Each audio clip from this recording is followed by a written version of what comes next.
PM মোদীক প্ৰত্যাহ্বান ৰাহুল গান্ধীৰ সাহস আছে যদি EDI CBI প্ৰেৰণ কৰি তদন্ত কৰক। নিৰ্বাচনত পৰাজয়ৰ ইংগিত পাই হঠাৎ আদানী আম্বানী বিৰোধী হৈ উঠিল নেকি প্ৰধানমন্ত্ৰী নৰেন্দ্ৰ মোদী। পৰম মিত্ৰ আদানী আম্বানীৰ বিৰুদ্ধে হঠাৎ তেতুফালি চিঞৰাৰ কাৰণ কি? PM মোদীৰ এই আকস্মিক পৰিৱৰ্তনে কিহৰ ইংগিত প্ৰদান কৰিছে? হঠাৎ প্ৰধানমন্ত্ৰী নৰেন্দ্ৰ মোদীয়ে আদানী আম্বানীৰ বিৰুদ্ধে তেতুফালি চিঞৰা দেখা পোৱা গ'ল। বুধবাৰে প্ৰধানমন্ত্ৰী নৰেন্দ্ৰ মোদীয়ে তেলেংগানাত নিৰ্বাচনী প্ৰচাৰ চলাই আদানী আম্বানীৰ বিৰুদ্ধে ৰাউচি জুৰি চিঞৰা দেখা গ'ল। আদানী আম্বানীৰ কথা উল্লেখ কৰি প্ৰধানমন্ত্ৰী মোদীয়ে কয়, ৰাজৰকুৰে আদানী আম্বানীক গালি গালাজ কৰাটো কিয় বন্ধ কৰিলে? কংগ্ৰেছে তেওঁলোকৰ পৰা কিমান ল'লে? বুধবাৰে প্ৰধানমন্ত্ৰী নৰেন্দ্ৰ মোদীয়ে কংগ্ৰেছ নেতা ৰাহুল গান্ধীয়ে কিয় নিৰ্বাচনৰ দিন ঘোষণা কৰাৰ লগে লগে হঠাৎ আম্বানী আৰু আদানীৰ বিৰুদ্ধে কথা কোৱা বন্ধ কৰি দিলে বুলি প্ৰশ্ন কৰে। তেওঁ লগতে কয় যে তেওঁলোকৰ মাজত কোনো গোপন চুক্তিও হ'ব পাৰে। আপোনালোকে নিশ্চয় দেখিছে যে কংগ্ৰেছৰ ৰাজকুমাৰে যোৱা 5 বছৰ ধৰি একেটা কথাই আওৰাই আছে। তেওঁৰ ৰাফেল বিতৰ্ক শান্ত হোৱাৰ পৰাই তেওঁ পুনৰাবৃত্তি কৰিবলৈ ধৰিলে প্ৰথম 5জন উদ্যোগপতিৰ কথা। তাৰ পাছত আদানী আম্বানী, আম্বানী আদানী, আম্বানী আদানীৰ কথা চিঞৰি থাকিলে।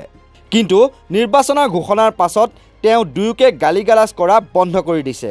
মই তেলেংগানাৰ মঞ্চত থিয় হৈ সুধিব বিচাৰোঁ, ৰাজকুমাৰে মোক কওক, আপুনি আম্বানী আদানীৰ পৰা কিমান টকা ল'লে? কিমান ক'লাধন কাঢ়ি লোৱা হ'ল? নগদ ধনেৰে ভৰপূৰ টেম্পো কংগ্ৰেছে লাভ কৰিছে নেকি? কি চুক্তি কৰা হৈছে? কিয় এৰাতিৰ ভিতৰতে আম্বানী আদানীক গালি গালাজ কৰা বন্ধ কৰি দিলে? নিশ্চিতভাৱে কিবা এটা ভুল হৈছে। ইয়াৰ পাছতে কংগ্ৰেছে প্ৰতিক্ৰিয়া প্ৰকাশ কৰিছে। প্ৰতিক্ৰিয়া প্ৰকাশ কৰি কংগ্ৰেছ সভাপতি মল্লিকাৰ্জুন খৰ্গেই কয়, সময় সলনি হৈ আছে, বন্ধু এতিয়া বন্ধু নহয়। 3টা পৰ্যায়ৰ নিৰ্বাচন সম্পূৰ্ণ হোৱাৰ পিছত আজি প্ৰধানমন্ত্ৰীয়ে নিজৰ বন্ধুক আক্ৰমণ কৰিবলৈ আৰম্ভ কৰিছে। মোদীজীৰ চকীখন যে কঁপি আছে সেয়া স্পষ্ট। এইটোৱে হৈছে ফলাফলৰ প্ৰকৃত ধাৰা। ইফালে ৰাহুল গান্ধীয়ে প্ৰধানমন্ত্ৰী মোদীক উভতি ধৰিছে। ৰাহুল গান্ধীয়ে প্ৰত্যাহ্বান জনাই প্ৰধানমন্ত্ৰী মোদীক কয় যে যদি কংগ্ৰেছে আদানী আম্বানীৰ পৰা ধন লৈছে ED CBI প্ৰেৰণ কৰি ইয়াৰ তদন্ত কৰক। नमस्कार मोदी जी, थोड़ा सा घबरा गए क्या? नॉर्मली आप बंद कमरों में अदानी जी अंबानी जी की बात करते हो, पहली बार आपने पब्लिक में अदानी अदानी अंबानी बोला। और आपको ये भी मालूम कि ये टेम्पो में पैसा देते हैं? क्या ये आपका पर्सनल एक्सपीरियंस है क्या?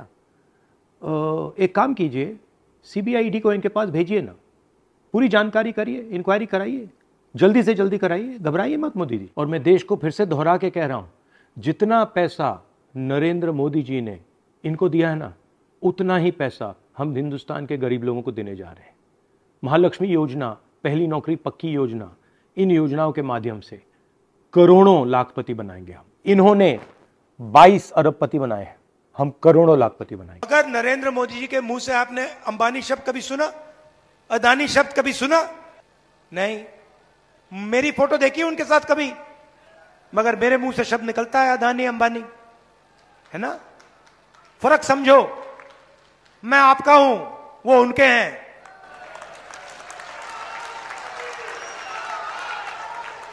কিন্তু প্ৰকৃত কথাটো হ'ল প্ৰধানমন্ত্ৰী মোদীয়ে পুনৰ মিছা মাতিছে। কংগ্ৰেছ আৰু বিশেষকৈ ৰাহুল গান্ধীয়ে নিৰ্বাচনৰ সময়ত আদানী আৰু আম্বানীৰ বিৰুদ্ধে কথা কোৱাটো বন্ধ কৰা বুলি প্ৰধানমন্ত্ৰী নৰেন্দ্ৰ মোদীয়ে গোকাত মিছা মাতিছে। কংগ্ৰেছ আৰু বিশেষকৈ ৰাহুল গান্ধীয়ে নিৰ্বাচনৰ সময়ত আদানী আৰু আম্বানীৰ বিৰুদ্ধে কথা কোৱা বন্ধ কৰা বুলি প্ৰধানমন্ত্ৰী মোদীয়ে কোৱাটো সম্পূৰ্ণ মিছা। কিয়নো যোৱা 24 এপ্ৰিলত কংগ্ৰেছৰ মুৰব্বী মল্লিকাৰ্জুন খৰ্গেই কৈছিল, এই দেশত যি হৈ আছে সেয়া 2জন বিক্ৰেতা আৰু 2জন ক্ৰেতাৰ মাজতে হৈ আছে। বিক্ৰেতা মোদী আৰু শ্বাহ আৰু ক্ৰেতা আম্বানী আৰু আদানী। যোৱা 12 এপ্ৰিলত কইম্বাটুৰত অনুষ্ঠিত এক নিৰ্বাচনী সভাত ৰাহুলে কৈছিল, নৰেন্দ্ৰ মোদী আৰু আদানীৰ নীতিয়ে দুখন ভাৰতৰ সৃষ্টি কৰিছে। ৰাহুল গান্ধীয়ে লগতে কৈছিল, কোটিপতিৰ ভাৰত আৰু দুখীয়াৰ ভাৰত সৃষ্টি কৰাৰ কথা। তেওঁ ভাৰত জোড়ো ন্যায় যাত্ৰাৰ সময়ত 2জন কোটিপতি আৰু তেওঁলোকৰ বৰ্ধিত ধন সম্পত্তিৰ বিষয়টো কেইবাবাৰো উত্থাপন কৰিছিল। লগতে কংগ্ৰেছৰ গ্যাৰাণ্টি কাৰ্ডত মহালক্ষ্মী আঁচনিৰ কথা উল্লেখ কৰি আদানী আম্বানীৰ ধনসমূহৰ বিপৰীতে 70 কোটি দৰিদ্ৰ জনতাক সেই ধন প্ৰদান কৰি লাখপতি বনোৱাৰ কথা ঘোষণা কৰিছিল ৰাহুল গান্ধীয়ে। মুঠৰ ওপৰত তৃতীয় পৰ্যায়ৰ ভোটগ্ৰহণ সম্পন্ন হোৱাৰ পাছতেই মোদীৰ স্থিতি সলনি হৈছে। আগতীয়াকৈ পৰাজয়ৰ বতৰা পাই প্ৰধানমন্ত্ৰী মোদীয়ে এইদৰে কান্ধুলি লুটি মাৰিছে বুলি সেয়ে এতিয়া সৰ্বত্ৰে চৰ্চা চলিছে। ভিডিঅ' এডিটৰ প্ৰসিদ্ধৰ সহযোগত নেশ্যনেল ডেস্ক নৰ্থ ইষ্ট নাও।